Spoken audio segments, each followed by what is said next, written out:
Ahora, otro cambio importante que está pasando cuando los países empiezan a aumentar su ingreso, esto es en el caso de Chile, una cosa muy importante cuando aumenta el ingreso y aumenta el sector inmobiliario, se ha producido que hay áreas enormes del sector central donde 60 hasta el 75% lo constituyan hogares con una o dos personas, de una o dos personas.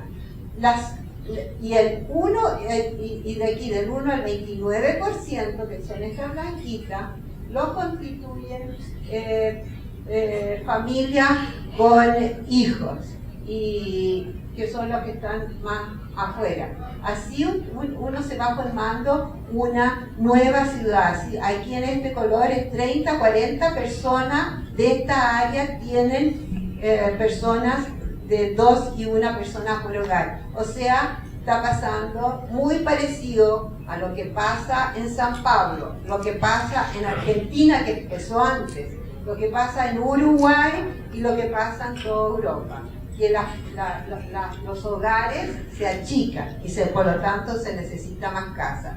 Pero lo curioso de este plano es que todo esto son torres de 30 pisos que se construyen para personas de 1 o 2 habitaciones en esta parte de la ciudad. En esta parte de la ciudad. O sea, está cambiando la demografía y está cambiando, y esta gente no se mueve porque tiene su metro, tiene sus instalaciones, son gente moderna, le podríamos llamar, es el Creative City porque son estudiantes, son los yuppies, que viven en departamentos loft de 1 o 2 dormitorios, y esta gente empieza a movilizarse, se moviliza a pie, más que nada, no necesitan los grandes.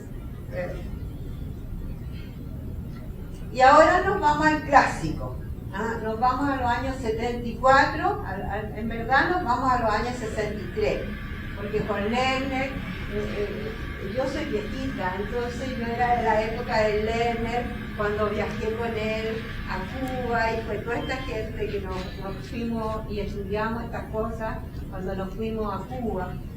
Y se piensa en la ciudad de Curitiba. La ciudad es el sistema integrado de transporte. Integrado significa movilidad y uso de suelo.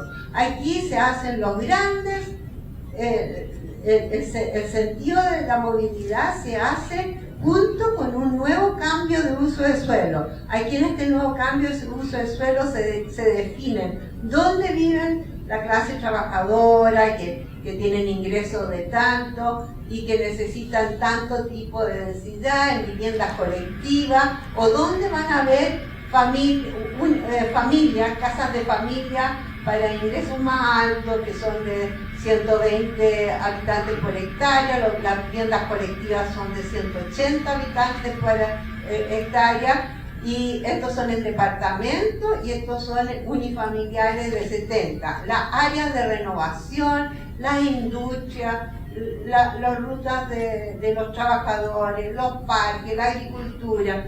Esto fue finalmente la ciudad sostenible más importante del mundo, porque no fue solamente Latinoamérica, sino que a Curitiba viene de todas partes del mundo. Los planificadores holandeses vienen generalmente una vez al año a ver la planificación de Curitiba. Claro que tiene algunos bemoles, porque es una ciudad que tiene 1.200.000 de habitantes, una continuidad enorme de poder. Siempre ha habido ahí el mismo grupo de planificadores que está planificando la ciudad, y además que el sistema de las vías exclusivas sin metro, porque es la única ciudad sin metro, pero tiene 1.200.000 de habitantes, pero no tiene metro, se hace por muchos años. Es un trabajo continuado. ¿Otra? Me parece que me estoy pasando. En el caso de Santiago hubo muchos tipos de planificación metropolitana, porque esto era una parte eran tanto La Habana como Colombia, Bogotá, como Santiago. Tuvimos la suerte de haber de recibir a Karl Brunner, que era un planificador austríaco y que nos enseñó en esa época a planificar morfológicamente las ciudades. Nos hablaba de corredores, nos hablaba de diferentes densidades dentro de las manzanas, que las manzanas se tenían que abrir hacia afuera, que tenían que ser mixtas. Eran los años 40 que nos enseñaba un poco cómo hacer planes metropolitanos basados en el uso del suelo. Y cuando las ciudades eran muy pequeñas, estaban los tranvías y eran muy mixtas, Después pasaron muchos años, hay muchos planos metropolitanos, pero esto era un plano que más o menos da una relación con ese. En este plano, que fue hecho en los años 70, por lo tanto después nunca fue ocupado, planteaba unos corredores de densificación muy importantes, planteaba un centro urbano que era la primera periferia que se tenía que cambiar, porque en esta parte estaban las antiguas industrias obsoletas ya en esos años, de los años 70, y aquí había un anillo que había que cambiarlo y hacer un primer anillo central en esta parte de Santiago. Después ya fue en el año 1985, era el plan metropolitano que se hacía, que consideraba sus 16 centros, aunque no correspondían totalmente a los municipios, pero se pensaba en una ciudad integrada con centros, aunque todavía se podía pensar que era no era tan concéntrica, sino que había un caos muy grande debido a la cantidad de centros y todos los buses querían pasar por todas partes, o sea que había todavía una conmoción muy grande porque era policéntrica, pero no había un sistema de bus adecuado que pudiera mantener un sistema en red.